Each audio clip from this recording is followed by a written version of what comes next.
What led up to the moment an LMPD officer shot and killed a man who they say was wanted for hunting homeless people? LMPD says it started after discovering a Reddit post alleging there was a serial killer in Louisville who was killing homeless people and putting satanic symbols near the bodies. And the details, we want to warn you, are disturbing.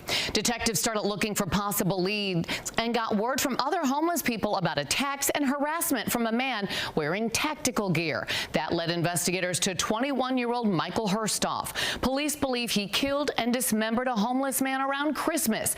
Search warrants found things connecting him to the December murder, including the victim's blood on a backpack and then pictures of body parts. They also say they found more disturbing details. Homicide detectives were able to determine that Michael Herstoff had a fascination with serial killers. He had a history of torturing animals. He was known to idolize mass shooters. And he had made quotes about a desire to hunt homeless people.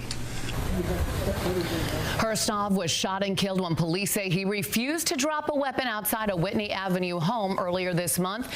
The LMPD officer who fired his gun, Bo Gadegaard, is still on paid leave. That is standard policy. After LMPD revealed the shocking details of how a homeless man was murdered and dismembered, advocates for the unhoused say almost everyone on the streets has a story of how they were targeted for violence. They say one of the problems is a lack of safe spaces where people can go. People spitting on you, people throwing things at you, throwing drinks on you, people telling you that they were going to come back and kill you. I mean, you hear all of that when you live on the streets. Advocates say the vulnerability of the homeless emboldens the people who prey on them. The U.S.